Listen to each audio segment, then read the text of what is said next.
Hello. How's it going, people? Welcome to the stream. Welcome. Yeah, don't know how to kick things off today. Obviously, yesterday, Spurs beat Man City 4-0, which was a great result today.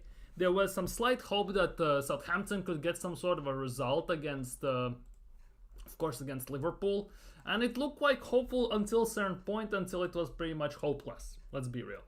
And the more I was reading, the more I was watching, I kind of started to understand that it's not going to happen, let's be real. And everything, it's not going to happen, and Liverpool actually get it done over the line at the end of the day, which was kind of expected, to be honest, but I didn't expect it would be in such fashion, to be honest. That basically outlined two things for me. Liverpool, basically, the big question was for me, and it's also in the title of the stream, can Liverpool run away with the league? We're going to talk about that today. And we're going to talk about some Arsenal issues, of course, that still persist. And to be honest, compared to Liverpool, what I at least saw today, we're going to kind of touch on that as well. And some issues still regarding Arsenal. And the big question is also, is the attack the real issue at Arsenal? Which obviously people will say it is. But at the time, there will be some counter arguments to that. So if you're new around here, of course, don't forget to smash thumbs up, subscribe, like the thing, definitely helps the algorithm, gets more people involved. If you're watching this as a playback, don't forget to leave a comment down below. I answer to pretty much every single comment. And to be honest, without further ado, let's get straight into it. And big up Nathan in the chat already here. The Southampton keeper was shocking. Yeah, McCarthy felt like he was playing for Liverpool. That was bad, to say the least.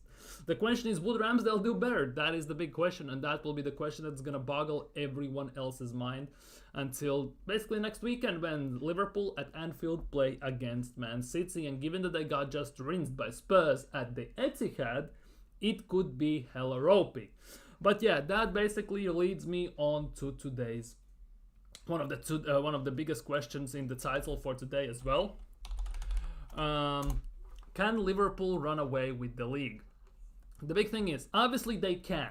The other question is, will they? That is a completely different topic, because currently Liverpool are sitting on top of the table, still 9 points clear of Arsenal and everything, and 8 points clear of Man City. 1 point clear, basically, and City are 1 point ahead of Arsenal, Chelsea and Brighton. So, how do I phrase this properly? Liverpool, right? Today, this was the game where it showed the strength and weakness of Liverpool at the same time, and at the same time it showed what Arsenal is desperately missing, in at least in my opinion, in terms of us winning the league, and why I don't think still it is possible. Yes, obviously there's like 1, 2, 3% chance we could, but ultimately it is looking a bit different in my point of view. Big up Marlon in the chat, big up my guy. Showed it Sal FC, exactly, and that is the big thing. If you are going for a title, more often than not, you need this one guy who is a proper leader, who can take the game by the scruff of its neck, and what it feels like you're not gonna score, he's gonna drag the team over the line. Arsenal have had players like that previously, obviously. I'm not even speaking about players like Bergkamp, like Thierry Henry, Pires, and players like that. I'm more specifically also speaking about Alexis Sanchez. Because Alexis Sanchez, no matter what, you kind of got the feeling that he's going to do some magic in every single game. And if going gets tough, he actually could basically demand the ball and say, let me go cook some stuff up, basically. And that what Liverpool has, in my opinion. That is something Liverpool has that Arsenal hasn't. They don't have a proper leader, a proper out-and-out world-class level player that actually could get things done in these situations. Because it was 2-1 at the time, it was still Southampton, the Liverpool were pushing hard, but in the last 15-20 minutes of the game, Salah, switched into a different gear. He was demanding the ball, he was taking on 3, 4, 5 defenders, getting past them, he even hit the post when they were 3-2 up, he scored a penalty and everything. Obviously awful mistake by Southampton, how they scored the second goal, but it is what it is, I guess, at the end of the day. But overall, that is something, in my opinion, what is missing from Arsenal. A distinct leader on who you can rely upon every single game. It's all fun and games when people say, where is it here? Bukayo Saka is our main man. And he technically is our main man. But if I basically were sitting here and asking you, What is Bukayo Saka's most important goal at Arsenal? It is kind of a bit of a struggle to think about one. Yes, you could say he scored against Spurs, winning us the game. He scored against Liverpool, winning us the game. But ultimately, obviously, it is a bit different when you speak about Mohamed Salah because he has gotten over the line and he has been the sole reason why Liverpool actually have won stuff under Klopp in general. And I'm not saying that Liverpool are looking invincible, like Marlon at the moment is suggesting, but they are looking very, very strong. Very strong. But at the same time, Liverpool has a big weakness, which is the depth. In midfield specifically, in my opinion. And you could also make an argument for center backs. Their left back position defensively arguably is the weakest side. With Robertson and Tsimikas still, I believe. Because they are the two biggest liabilities. Because under Klopp, I feel like they, specifically Robertson, got ran into the ground. And they haven't replaced him since. Which will be a bit of a struggle. And the way Liverpool looked against Southampton, you could see that they could get at, basically. And that also, the draw at the Emirates when we drew against Liverpool makes that draw quite a bit difficult and quite a bit hard to swallow. Also, the first half when we could have scored about 3-4 goals, which basically would have sealed us the game. Yeah, it is painful. I'm not gonna lie. It is painful looking at on the hindsight of things, looking at the retrospect of the outcoming results and everything that has happened before. But yeah, Arsenal, one of the biggest issues for me, for Arsenal, is that they are missing one that very, very big distinct leader up in the midfield, in the attack, who basically can take the ball and basically produce pure magic by taking us over the line. That for me is one of the biggest issues, that Arsenal are missing a proper leader in the team. Yes, Odegaard is the captain and everything. We have secondary captains, assistants and stuff like that. But having a player who has the ability to produce a game-changing goal situation, that is something, in my opinion, that we are missing quite desperately at the moment. Because whenever, obviously, you cannot deny the fact that if you look at Arsenal's game yesterday and the fact that Odegaard is back, you can see that Arsenal improved in the attack by about 20-25%. We looked more dangerous, more direct, and we created a bit more. But at the same time, they're still quite a bit missing. You can tell that. And that actually could be our biggest thing, that it's the reason why it's the biggest downfall for Arsenal at the moment. It's not, yes, it's Arteta's tactics, yes, it's the players and everything, you can say that. But ultimately, we have put ourselves in multiple positions where we just should be getting over the line and we just can't. Because we don't have that X factor in the team that actually could produce magic out of nothing. And that for me is a big, big issue at the moment. We need someone different, something unique in the team. Because everyone knows what's going to happen when Odegaard gets the ball, what's going to happen when Saka gets the ball. We don't have that unpredictability in a way in our team, from a specific player, from the tactics in general, in my opinion. And that actually could be our reason why it's our biggest downfall throughout the end of the season. But there is something very interesting comparatively. Now, Arsenal's results in the season when we basically were flying in 22-23 season, how we started the league. Arsenal struggled, but got past Palace. We won against Leicester. We beat Bournemouth, beat Fulham. We beat Aston Villa. Then we lost to Man United 3-1. But then again, we went on a winning streak. We beat Brentford, we beat Spurs, we beat Liverpool at Emirates, by the way. We beat Leeds. That was a rough game, I'm not gonna lie. We drew against Southampton. Southampton was the game where we basically they were our downfall, arguably. Obviously, we blitzed past Forest. We beat Chelsea away. We beat Wolves 2-0. We basically were winning games left, right, and center, and it felt like we were unstoppable, right? That was the start of the 22-23 season for Arsenal. But now, if we look at Liverpool's games and start of the season this year specifically, they are on a similar path. Brentford beat, United destroyed, they lost to Forest. That's like our loss to United in a way. But they destroyed Bournemouth, beat Wolves, beat Palace, beat Chelsea. We drew against them, obviously, of course. They beat Brighton, which was definitely the team we drew against. They beat Villa. They just beat Southampton. So there is some similarities from away.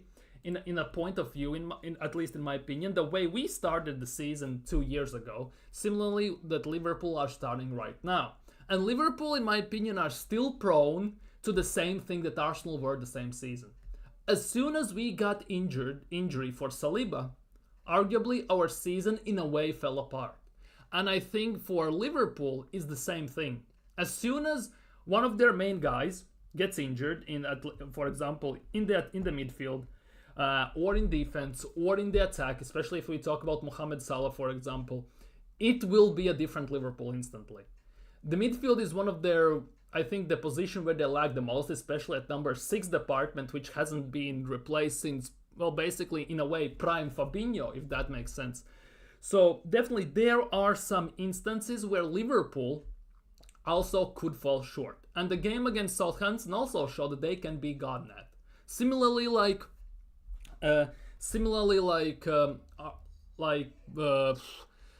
Arsenal 2 years ago. There will be places where they drop points, because this will go two ways. Either they will have a season like Arsenal when they were 8-9 points clear, like we were most of the time, and then we basically one injury and we just fell off. And something similar could be possible to happen to Liverpool. Obviously, it's a bit of a copium. I'm not wishing injuries on anyone, but Liverpool are subject to some type of injury in this instance as well if it happens. Their season may fall apart if it's an injury in a very specific and a very crucial role for them. That's why they are in similar boat as Arsenal. At the same time, if you look about 6 years ago, I think it was when they won the league, or 7 years ago, they blitzed the league. They genuinely went undefeated till like February, and by then they were about 10 points, 11 points, or even more clear of City, and they just blitzed the league, and that was that at the end of the day. So it will be either, I think it could be one of those two scenarios, but at the moment, Liverpool look unstoppable. This game they just won against Southampton had some sort of a reminiscence of how we beat Bournemouth in the same season, in the 22-23 season. Remember when we went early 1-0 down, it was 2-0, then it was 2-2 for the longest time. We hit the bar from Trossard, then we got a corner where Nelson scored that banging long shot, basically on his weak foot. And something similar happened to Liverpool today. They were a goal down. Then the Salah scores. And it's 2-2 and everything. And at the end of the day, again, they hit the post from Mohamed Salah, and then ultimately they get the win 3-2. There are some similarities in that instance, in my opinion. And on top of that, it's the same thing like Arsenal, like 2 years ago I'm talking about. I know I'm waffling a bit because I'm a bit struggling how to get my point across. But ultimately, there are certain similarities of this of the same instance. What happened for Arsenal 2 years ago and what's happening for Liverpool this season specifically, and it can fall apart very easily, just like it did for Arsenal. Or if they can avoid injuries, there's a big possibility they might not get stopped. Obviously, they have Real Madrid midweek at Anfield, and then they have Man City at Anfield. That arguably is the biggest test. Liverpool also have quite a bit of rough games coming up, same like City. Arsenal arguably have the easiest schedule till the end of this calendar year. So Arsenal, if they want to have any chance whatsoever, they need to win every single game in Premier League this calendar year that is left. That includes games against Palace, against United away, and teams like that.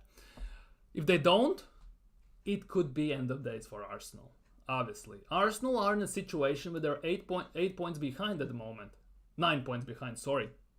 And one draw, one loss could genuinely put a big fat cross over our season. We are in that position at the moment, in my opinion. So it's a bit of a yikes one. It's a bit of a tough one for Arsenal in general. So let's see what happens. But ultimately, at the moment, it's not looking too bright. But there is a possibility that Liverpool could run away with the league. But at the moment, how I see this, it's Liverpool are having a season that Arsenal had 2 years ago. The big question is, can they avoid injuries to some of those key positions that Arsenal couldn't avoid 2 years ago? And that ultimately basically screwed our season in a way. That is the big question. And for Arsenal, if they want to challenge Liverpool, we must close the gap as much as possible till January and then move big in January. Because otherwise, we might as well be done here, in my opinion. We need to go on a winning streak. Exactly. The big hope is that we basically, with this game, we can start a winning streak. And we, in my opinion, we have a very favorable schedule coming up this season for Arsenal for these last 10 games, right? Because till the end of the year we have to play West Ham away, which should be a win. United at home should be a win. Fulham away should be a win ultimately. Everton at home should be a win. Palace away depends also, but should be a win. And of course Ipswich at home also should be a win. So we have a very favorable schedule before the January transfer window to go on a winning streak, get some damage done, and ultimately put us in a position where in January it could be a very important window that could actually get us over the line at the end of the day. It could be. Will it be? That obviously remains to be seen. We at the moment have to take game by game, play what's in front of us, and we hope that we can come on top at the end of the day. That's ultimately what we can all ask for at the moment. Especially since we have gotten all the best players back besides Ben White. There is no excuse at the moment for Arsenal to kind of drop points against pretty much any of these teams. And we need a strong, experienced leader to... Exactly. That is something that we need. And we don't have that, in my opinion. Liverpool have Mohamed Salah. City is City. They have loads of those. Liverpool has Salah. Technically, they also have Van Dijk. Alisson is injured, but hey-ho. But ultimately, they have those players. They have who have been there, who have done that, who have chased, failed, but who have led and won. They have the know-how, what it takes to get it over the line. Arsenal don't, because we have been the chasers, we have been the leaders, and on both occasions we have failed. So ultimately, it's very bleak in that instance if you look about all the facts that at the moment, if you compare Liverpool to Arsenal, if you're surrounding facts and doing all those type of things. Still young, he isn't that experienced yet. He can't lead the team. Saka, yeah, he's still young. He isn't that experienced yet. He can't lead the team when he needs strong, experienced leaders who knows how to win. Exactly. And when Saka was the captain, I remember that he was the captain. He was going to the ref and to talk about a certain situation. Ref genuinely said him 2 words, turned around and walked away. So that tells me that there's a possibility that they just don't respect Bukayo Saka as a captain at all, almost pretty much in the league. Because for a captain, you need to have some merit behind you, and you need to be a proper leader who has utter respect from everyone on the pitch, off the pitch, and everyone who's a referee. And at the moment, Saka is just not that guy. Odegaard, ultimately, as much as he likes to talk and discuss and everything, I still don't believe he is that guy. He is not that guy for me. But at the moment, for Arsenal to be a captain, we don't even have that proper captain material. Remember when we signed Tierney, there were talks that he could be the Arsenal captain. He could have a legacy at Arsenal. But the injuries obviously stopped it instantly in its tracks. So ultimately, we don't have that captain who is well respected in the footballing world. Yes, Odegaard is the captain for Norway. Yes, he's captain for Arsenal. But ultimately, the way he behaves sometimes during games, it's not how captain should be behaving. It's more that he's causing panic than anything. He's similarly doing similar things that Mikel Arteta is doing on the sidelines. He's causing more panic than actually getting players in check and preparing them for the final push if that comes to case. Crazy Manieri was that guy for us yesterday. Granted, we were 2-0 up, but still had more intention than Jesus and them to make it. Exactly. Manieri came on for 10-15 minutes, and he did more in that time than Jesus did the whole game. Jesus, pretty much, besides that one shot he took of Merino in the first half, in the 26th minute, if I'm not mistaken, he was basically a passenger in the game. He did nothing. He gets paid 265 grand a week, if I'm not mistaken. No, 245, sorry, 245. And for what? Genuinely for what? Just to take up space? We need some strength in our striker. Yeah, we need some more strength. I know in the title I have is attack Arsenal's biggest issue, but ultimately for me, I'm not sure it actually is. Like, I know we want a striker, we need that. We need maybe better left winger and everything, but there is a saying that goes, show me your midfield and I tell you what your team is all about. And currently, if you look at our midfield, there is quite a bit left more to be desired. Let's be honest ourselves, in my opinion at least. So in that instance, it's not per se sometimes that the fact that we cannot finish is the fact that our midfield is lacking certain aspects of the game. Maybe it's the profiles of the players, maybe it's the coaching from Arteta, maybe it's the tactics. But I also believe that attack per se isn't a main issue. Yes, scoring goals is important. Yes, we need a striker. Yes, we need a better left winger potentially. But also midfield needs to look at itself, because there have been numerous games where our midfield is pretty much like cheddar cheese, Swiss cheese, cheddar cheese. Open gaps, like holes all over the place, and the players, opposing midfield players, attackers, even defenders, just walk through it like it's, I don't know, it's like, I don't know, market sale, yard sale. Everyone's walking around with basically no coverage. We saw that against Aston Villa with Rodgers. We have seen it against Brighton, the pass through, cut off everyone. Dan Burn basically gave the pass. Dan Burn? Who am I talking? Dunk. Gave pass through everyone for João Pedro. Same was against Man City. One pass through everyone for Haaland to run in. Our midfield also is in a partially at the big fault to where we are at the moment. Yes, we cannot finish and we need to improve on that. We need strikers, but midfield is also a big issue in my opinion at Arsenal. And not per se, I'm not saying that Odegaard isn't good enough. Partey isn't good enough, Rice isn't good enough, Merino isn't good enough, although Merino isn't good enough at the moment. Maybe he needs something to catch up, but also yesterday he was getting caught out at times. You could see that if he gets turned by a more direct and more agile midfielder, he genuinely is like a lamppost. It's like a double-decker bus in midfield. While he turns around, he gets left in the review mirror. And that also is a case. Yes, he can tackle maybe better than most midfielders, but at the same time, the mobility of the midfield with the midfielders we have is lacking as well. As much as I don't like Odegaard, the fact that he holds on to the ball for too long, he takes 6-7 touches when he has the ball and maybe kind of halts the attack, maybe disrupts the flow of the attack and everything. At the same time, he's the most agile, the most nimble, if you can put it that way, midfielder we have. Rest of them are pretty much 6'2", 6'3" lampposts that actually could get done easily, very easily over by more agile and very skillful midfielders. And that's why I wanted someone Kante type, someone like Caicedo, someone like that in the midfield who has the pace, agility, who has the engine, and who can be a nuisance in the midfield and who can run all across the midfield. And we don't have that because Partey is slow as hell, Merino is slow as hell, Declan Rice gets played out of position, and by the 45th, 50th minute, he looks gassed because he gets asked to run forward, run back, run forward, and run back. That in my opinion, that is also a big issue, that our midfield isn't in balance. It's either one or the other. It's not somewhere in between.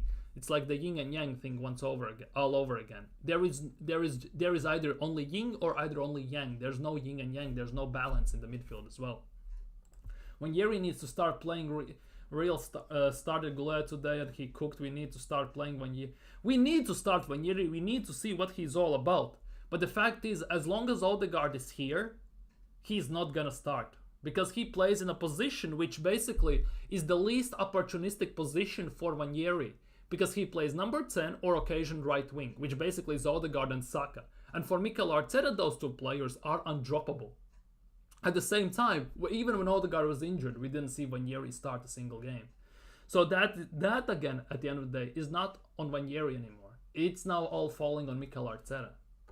Yes, you can try and say he's our impact sub, he's the new, arguably, Trossard, but again, we need to see him play a full game. We need to see him start in Premier League and see him play a full 90 against proper oppositions. We had those opportunities, Leicester, Southampton, Bournemouth even, and when he came on as subs in those games, and Wanyeri didn't even come on against Leicester or against Southampton, if I'm not mistaken.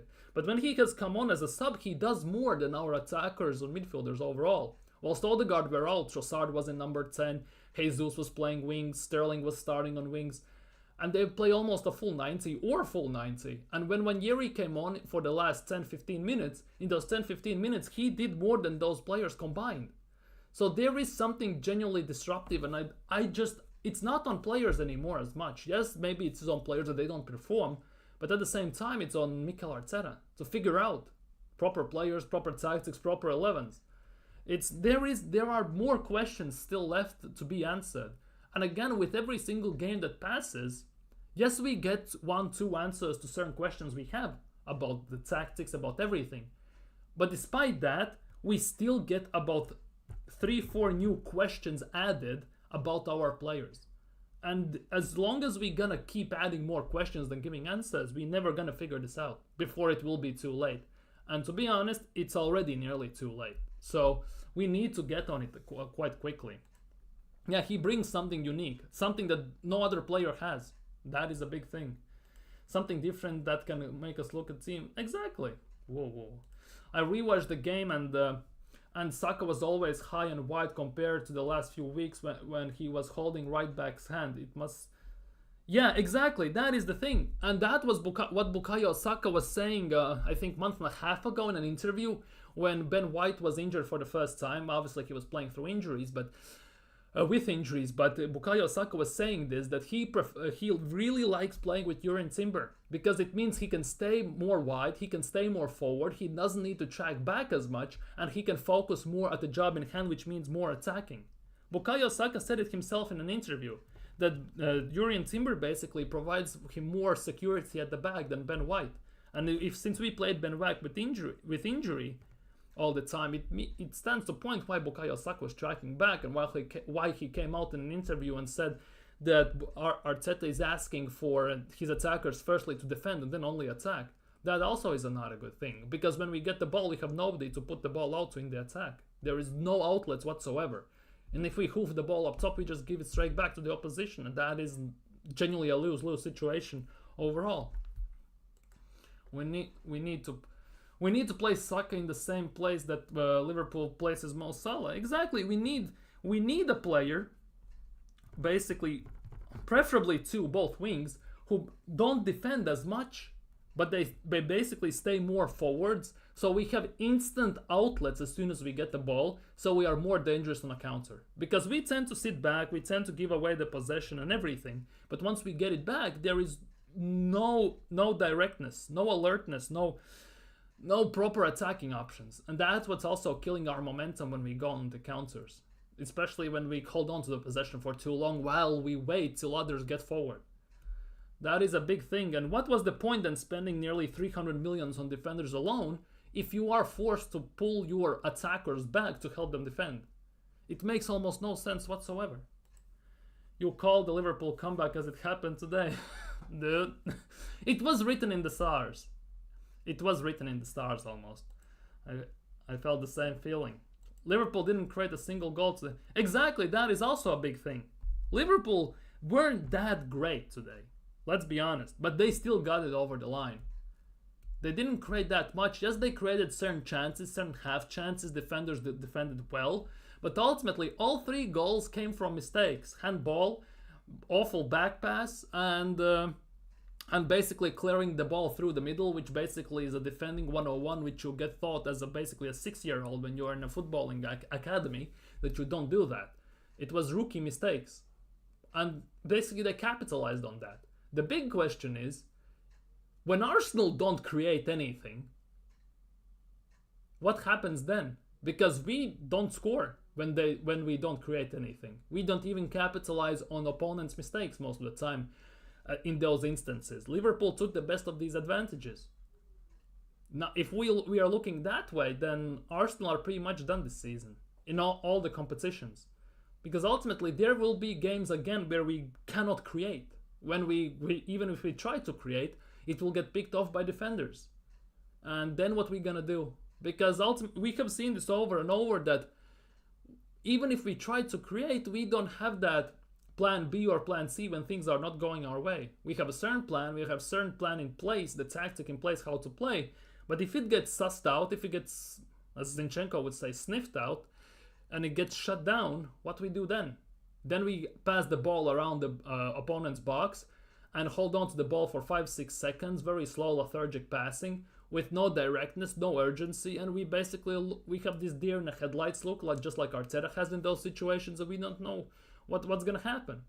And that is a big issue. And in these moments specifically, we need that leader. We need that Mohamed Salah. We need that Alexis Sanchez. We need that prime Eden Hazard, who gets the ball and creates something out of nothing. We need someone when the game, even if it's 0-0, it's going against you pretty much, but he gets the ball and he creates magic out of nothing.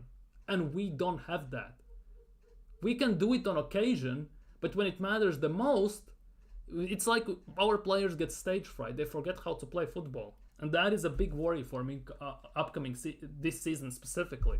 It was bad enough last year or 2 years ago when we should have won the league, but we didn't. But this season it's getting even worse. And that is a big, big worry for me.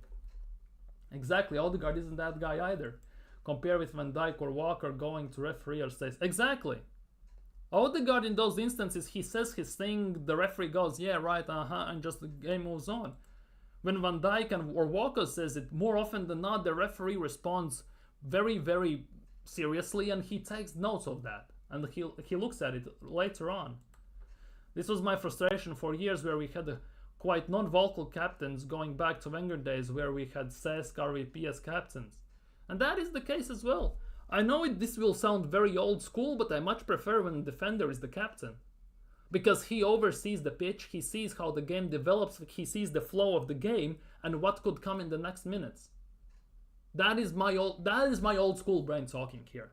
Like captains like Iker Casillas, although goalkeepers for me personally is not the greatest captains in those terms because they cannot leave the goal, but still Iker Casillas, Carles Puyol, Sergio Ramos, Nesta, Baresi, Cannavaro, players like that. Obviously I'm talking about legends of the game, but at the same time, those are the defenders, those are the captains who oversee the whole pitch, and obviously Van Dijk and stuff like that. They oversee the whole pitch, they see how the game is growing, how it's developing, what other team tactically is doing, because they have the vision of the whole 22 players on the pitch. Well, it's the same thing, 22 players on the pitch. When you have the captain as your striker, as your number 10, more often than not, those players only see the front lines. They don't see what's happening at the back unless they're forced to be at the back. And that is also a big thing, because captain should also be in sync, not just with his own players on the pitch, but also with the manager. They should be also somewhat discussing these things at halftime, maybe during the games when they have these meetings and everything.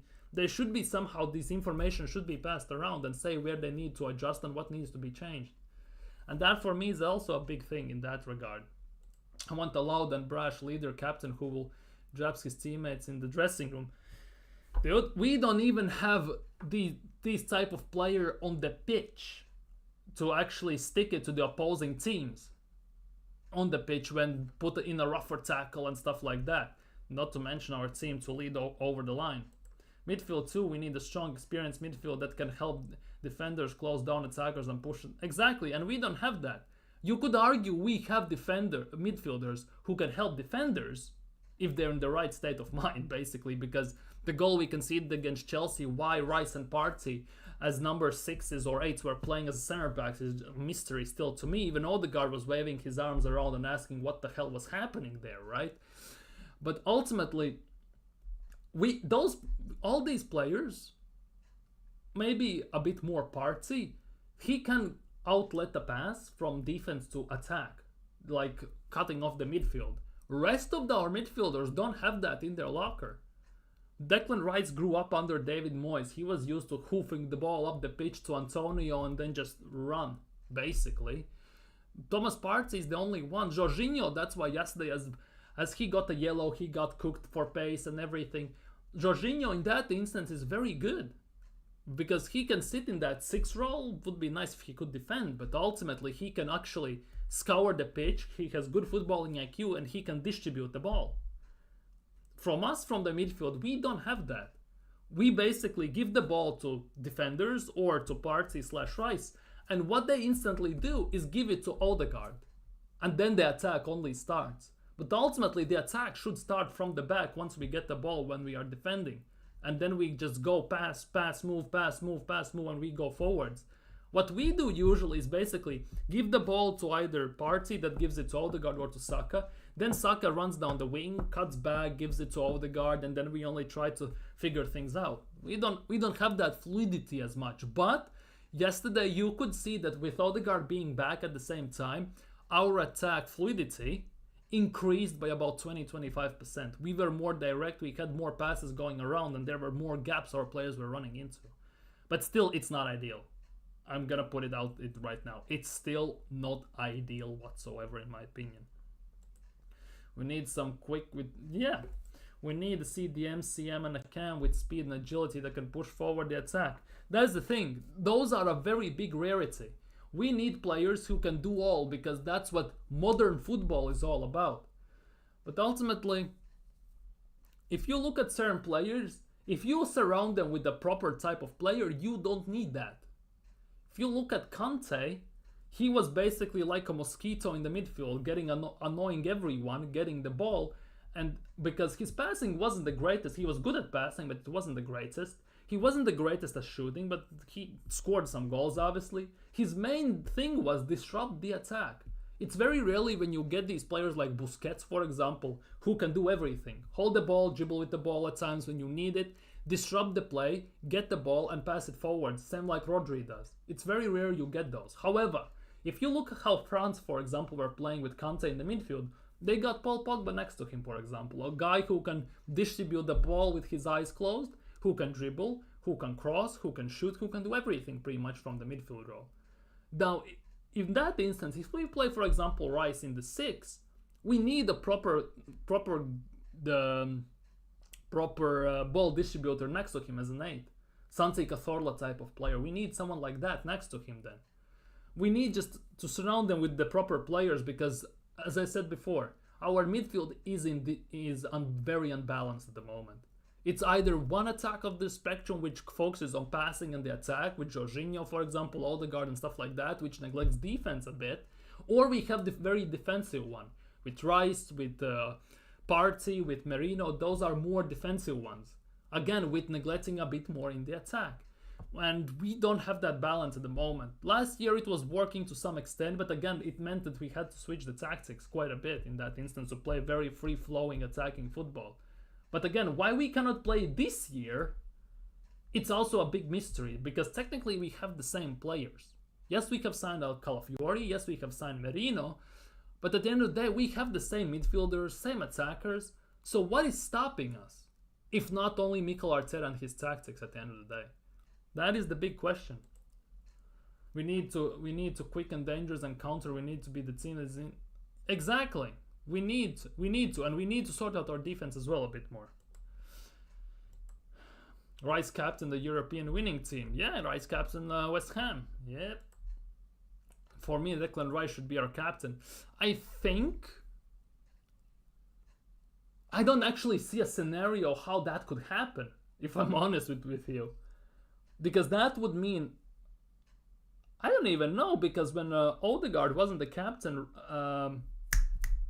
Saka was the captain, Jorginho was the captain. So I'm not sure how that would actually work, how Declan Rice would be actually getting the captaincy for all that. It's a weird one, because for me, in my eyes, Declan Rice as a captain is more respected than Odegaard as a captain. It may sound weird, but I think that is the case for sure. We don't platform proper bowlers. I saw a proper bowler yesterday in Kulusevski, or proper bowler Arteta puts him on the bench. You're talking about Havertz, right? Wanyeri can be our guy who pushes the attack wide and gets us more goals and create chances out of nowhere for us.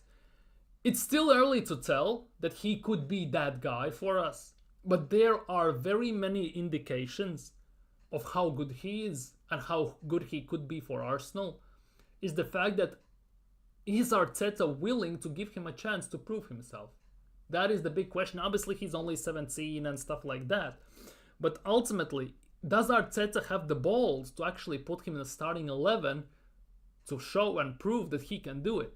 That is the big question, because I have no shadow of a doubt in my mind that Arsene Wenger would have already put Wanyeri into trenches, because he did that with Cesc Fabregas and that worked out. So based on those early experiences with other players, he has had it before, he 100% would have done it with Wanyeri, for example. I think also Unai Emery would have done the same thing with Ethan Wanyeri. The question is, can Mikel Arteta do it with Ethan Wanyeri?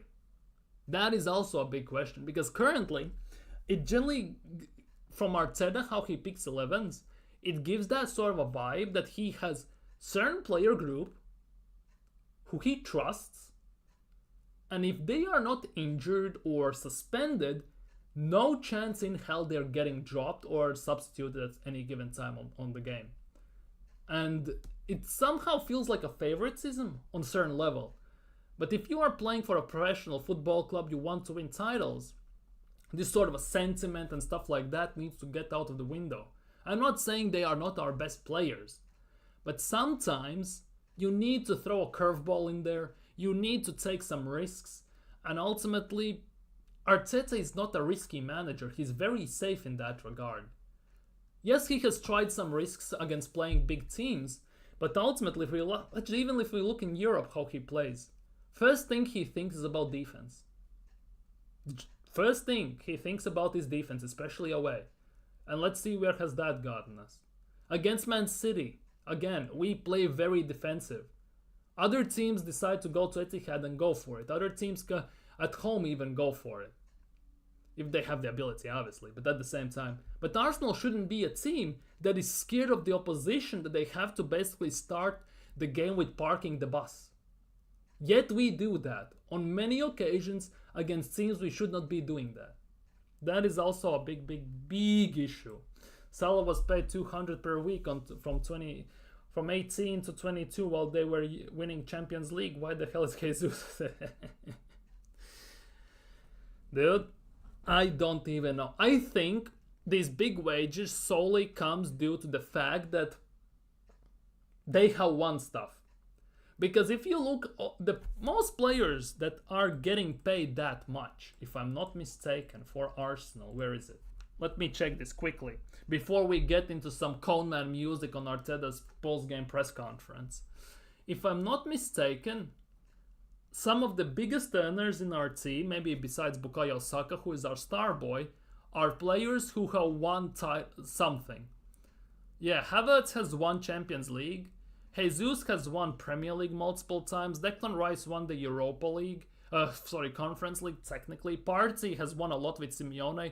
Odegaard technically has won Champions League with Real Madrid, but he didn't play there, so you cannot count him in that regard. But at the same time, if you look at it, all the players we have in 200,000 or above mark have won major honors, not at Arsenal per se, but they just have won the major honors.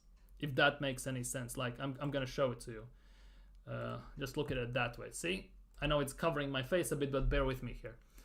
Kai Havertz has won Champions League. Jesus has won Premier League. Rice has won Conference League.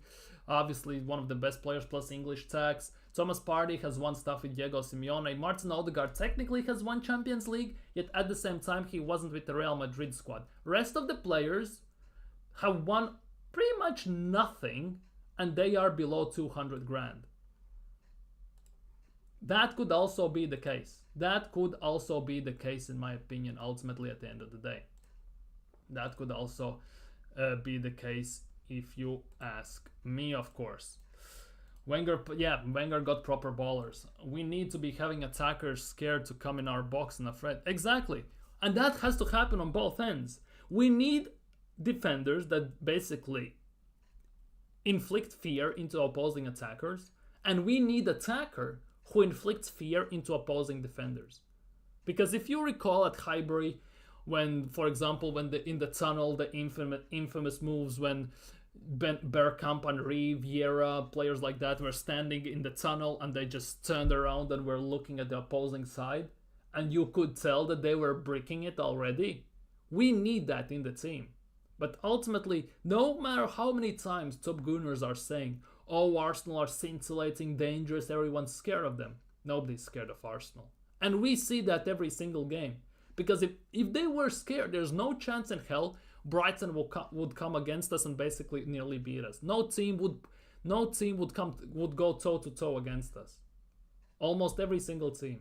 And that again also comes to managing, by the way, because there's no chance in hell that Arsenal make almost every single team look like prime Barcelona against us. There's no chance in hell. It's not. I just checked that Jesus was. Oh, Jesus has won nothing at City? Really? Wait. Really? Gabriel Jesus. What has he won? Gabriel Jesus has won Premier League 4 times, FA Cup. He has won stuff. Yeah, he has won stuff. No, I mean in the terms of as soon as you are coming to a different team, there is some sort of incentive when you can demand higher wages based on the fact that you have won something. That is the thing. Because there's no chance in hell that Jesus should be getting 260 grand a week. No chance in hell, let's be honest with ourselves. But the fact that he has won stuff carries a certain amount of baggage, which kind of gives you an opportunity to ask for more money. Because you can say, oh, I'm the winner, I bring you this, I can bring you that, I have the experience and stuff like that. That's how I see it. Because there is no chance in hell that in their right mind, Arsenal willingly are paying him 265 grand a week. Although it's Arsenal, so who knows at the same time. I generally believe that the fact that players have won stuff, if they switch clubs from any club to other, they have the incentive to ask more. That's what I mean. Yeah, that's the thing. Odegaard has won nothing. Technically, right? Technically, he has won. Where is it? If it would load, for fuck's sake. Hey, I don't have all day, just load. Odegaard technically has won. I think he has won technically. Where is Odegaard? No, dude, the internet. No, internet's not shitting the bed. I think Transfermarkt is shitting the bed. I think Odegaard has won something, but I might be just thinking about the overall. Odegaard, I think, has he won nothing? So he has won the Spanish Cup. Okay, that doesn't carry anything. He was won Spanish Cup with Real Sociedad in 1920. So Odegaard, I think, may be the exception to the rule or something, or he has been promised to be made one of the centerpieces of the club. But ultimately, most of our higher earners have won stuff. That is the big thing. This overpaying wages things, and exactly, that's an Arsenal Man U thing in general, 100%. But our highest earners technically should be winning something. City negotiated with Jesus in 1819 after he had been there for 2 years. He went, yeah, but that is also a thing. City's players, besides a few, I think, are not on very high wages in general, but they, in their contracts, they have clauses that they will earn certain bonuses for winning Premier League, Champions League, Cups and stuff like that. Because, if I'm not mistaken, Ederson is on like 100 grand a week. But there's no chance in hell he's earning 100 grand a week. 100% he gets some bonuses for clean sheets, winning Premier League and stuff like that. 100% there has to be something to it. Yeah, Jesus was on peanut wages. We need someone like Pepe in our defense. Yeah, we need Pepe just basically break all the legs of everyone. That's what definitely we need. There has to be something to it. Because this overpaying definitely is an Arsenal and Man United thing, as you're saying. But I believe that most of the players that are asking for very high wages usually are the players that have won stuff. Because otherwise, there is no chance in hell we are paying that much money for anyone. Anyhow, some Coneman music. Coneman music. Liverpool always get away with not paying stars big wages while they're winning. I'm not sure how they do it though. That is also a good thing.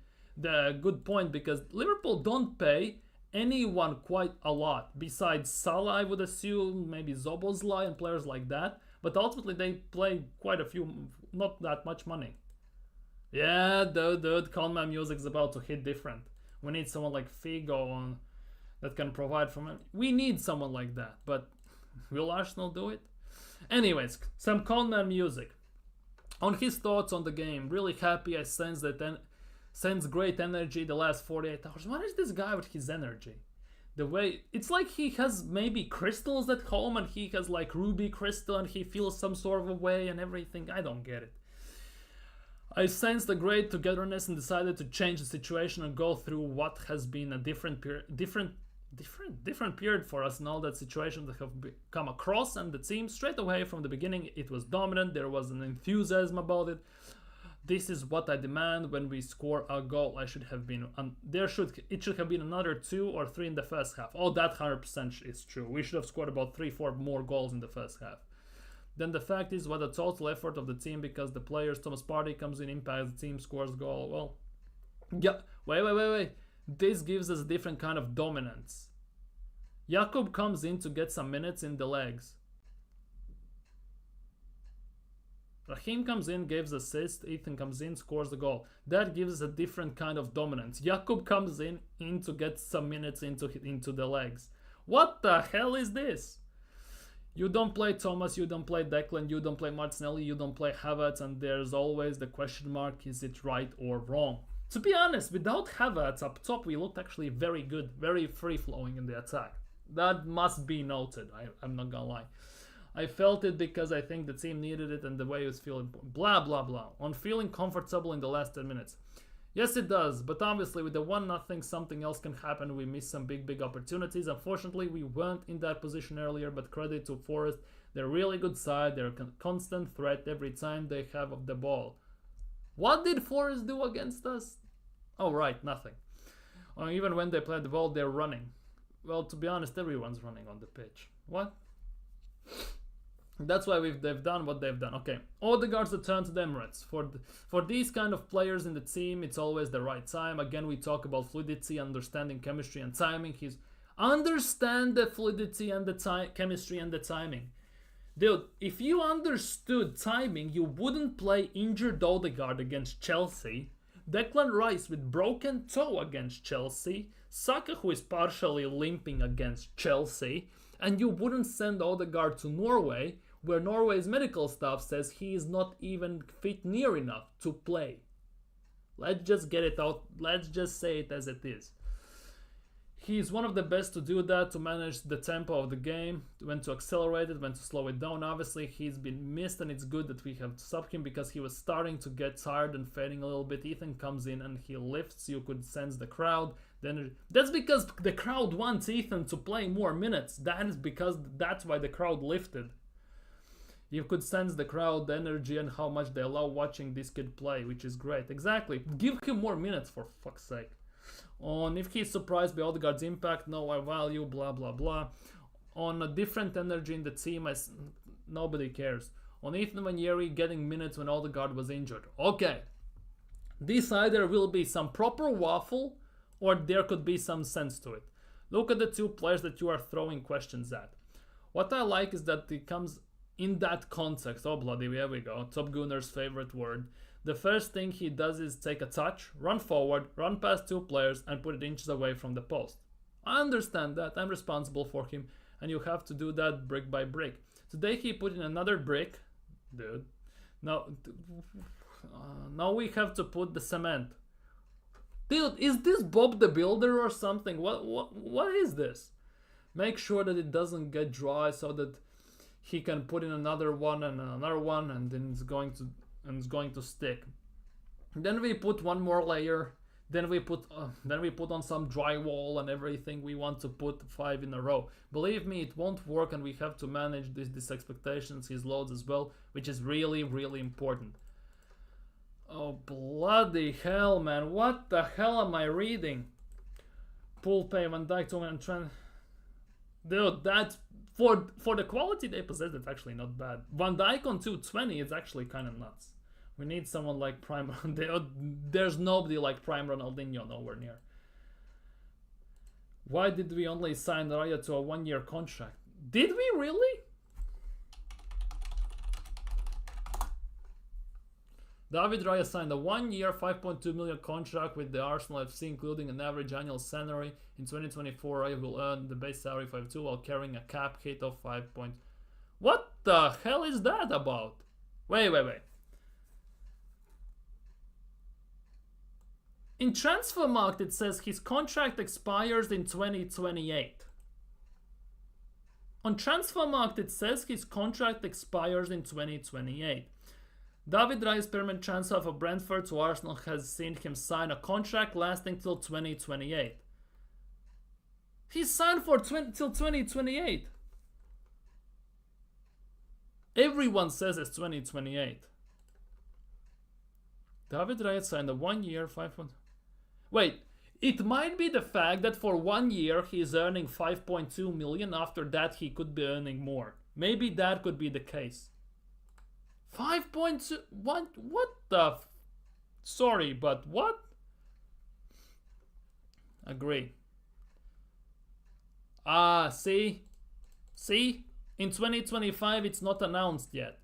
So it might be the case that he gets more money afterwards. It might be the case.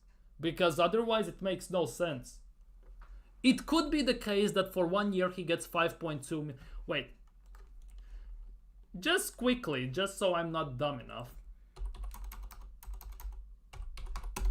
So basically, he's on 100 grand a week. I put one extra zero, dumbass. He's on 100 grand a week. I would assume his salary goes maybe up afterwards.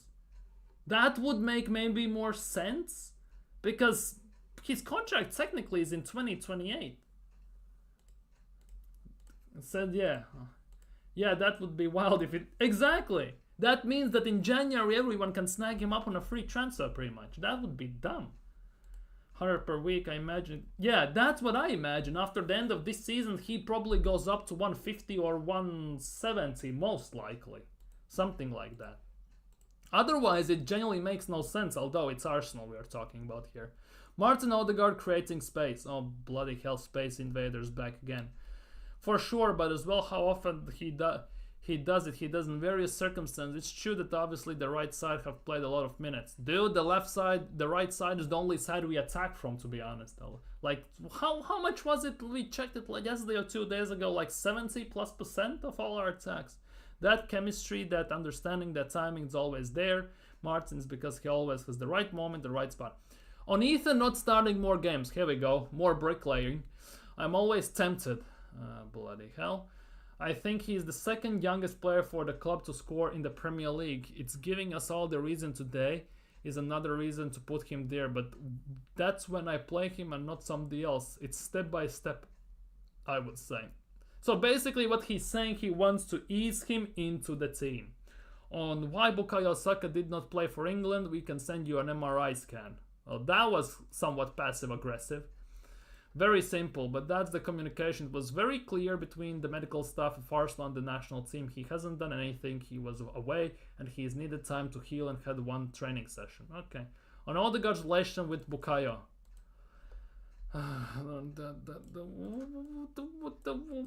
Why?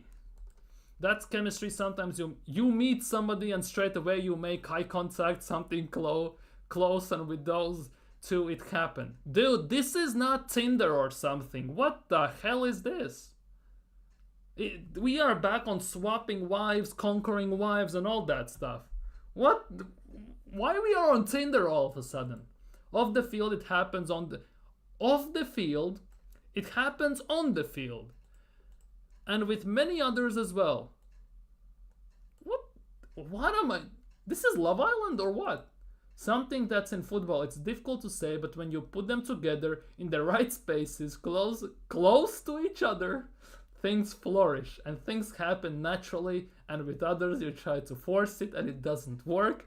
With these two, we are very lucky to have them. Oh, freaking hell. What the hell am I reading here? I generally feel like I'm on a Love Island or something. Ian Sterling is about to say some witty comments in a second. What the hell was that? Whole paragraph. What the hell is this? Raya is our best goalkeeper signing in 7 years. To be honest, we've been our best goalkeeper, Emi Martinez. Since then, you could say that. Yeah, it can, definitely. Well, Arteta is not 3 at the back manager, is he? That was a touchy response. This is getting out of hand a bit. Yo, this is... Yo, what the hell did I just read? Like, this alone, like... Not sure if it's an interview or comment section or something or what. Dude. Anyways, on managing expectations of Ethan, something I cannot do myself. I cannot manage expectations. I will try to educate him, raise him, and give him the pathway that we believe is the best. His family, his agent, his friends, they will be important as well. Don't listen too much to the noise. Focus on what he does, which is to play football, and he loves every minute of it, and good things will happen to him for sure. Okay, cool. I'm still not over this line. This one is just, what the hell did I just read? On Odegaard's relation with Bukayo, that's chemistry. Sometimes you meet somebody and straight away you make eye contact. Something close, and with those two it happened. Off the field it happens, on the field, and with many others as well. Something that in football, it's difficult to say, but when you put them together in the right spaces, close to each other, pause, things flourish and things happen naturally, and with others you try to force it, and it doesn't work. Maybe she wasn't ready. What do you mean? With these two, we are very lucky to have them. Like, I do. Like, wait, Bukayo isn't even married. What do you mean? He only has a girlfriend. But what the hell is this paragraph alone? This is just next level conman music. What the hell is this? Holy crap. Anyways, let's move on from this.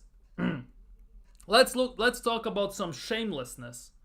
Let's talk about some shamelessness. You married soon enough with Tsetsa's Gaffa. Might as well marry Odegaard then, I guess. This. I'm not calling anything out, but this is hella shameless and subpar pathetic, I'm not gonna lie. So, Raheem Sterling 1 assist, Felix, Madueke, Nkunku and Mudryk 0 assists. Let's talk about the goals then, if that is the case.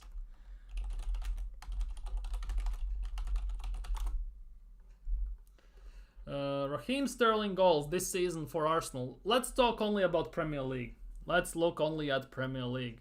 Raheem Sterling in Premier League, no goals. Okay, let's go to Chelsea. Madueke. How many goals for Noni Madueke in Premier League? 4 goals already. Nkunku. Where is Nkunku? Nkunku in Premier League has 1 goal, so that's 5. João Felix. How many goals he has in Premier League this season? 1, that's 6. And Mudryk. Wait. And Mudryk has, if it would load, would be kind of nice. Mikhailo Mudryk. He has no goals in Premier League. So basically 6 goals versus, well, no goals. Like overall, if you think about this. It's kind of mad though if that it is true overall, but at the same time Raheem Sterling has scored 0 Premier League goals, while Felix, Madueke, Nkunku and Mudryk combined have scored 6. So who's the real winner here? 6 goals versus 1 assist ultimately. Like, what are we doing here? At the end of the day, that's 5 more goal contributions in general. Like, let's be real. Anyways, Bukayo Saka, some stats. Bukayo Saka in the Premier League this season.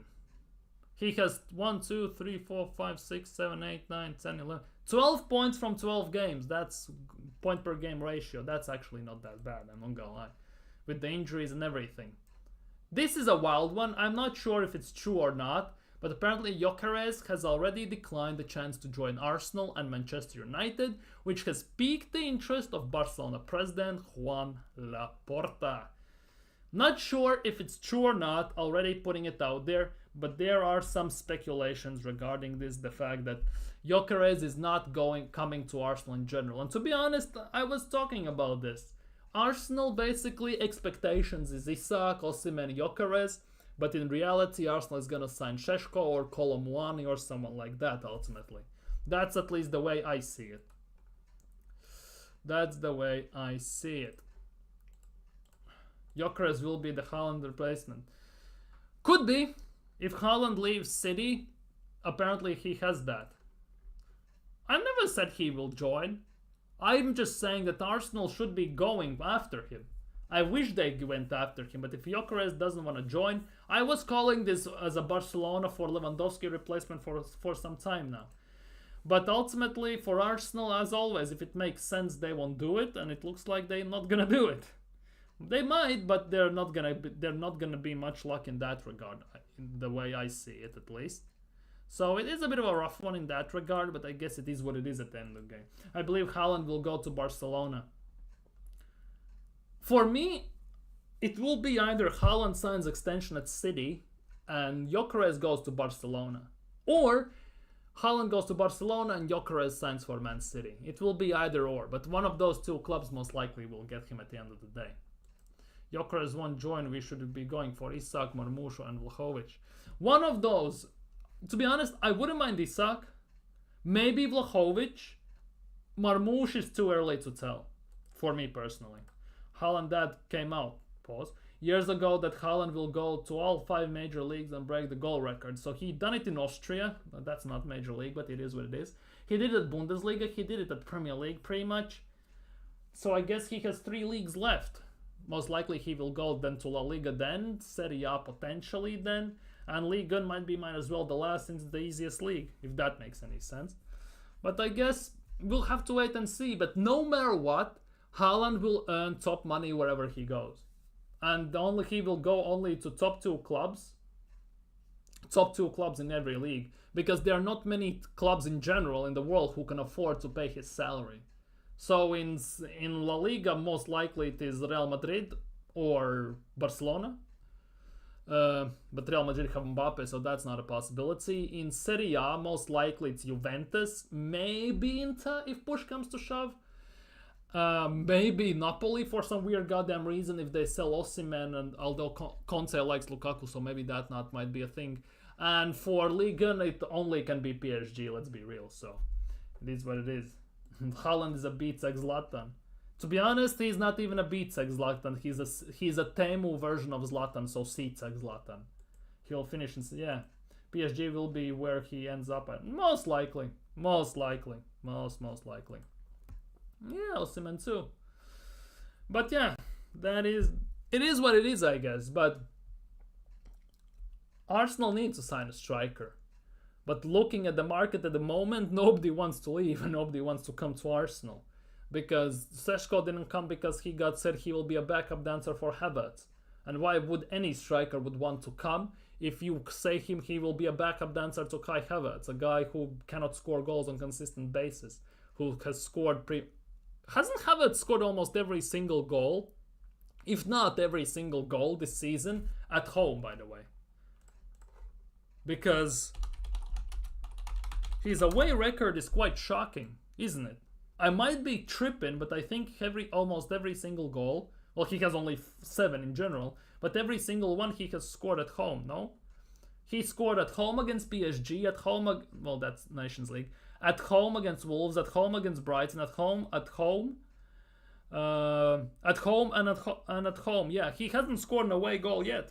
He has scored he's scoring only at home. That's also kind of wild. Havertz loves a home game. Yeah, it looks that way. That's like Edin Nketiah. Remember when he went on that goal scoring spree? He was scoring only at home, but he wasn't scoring at away whatsoever.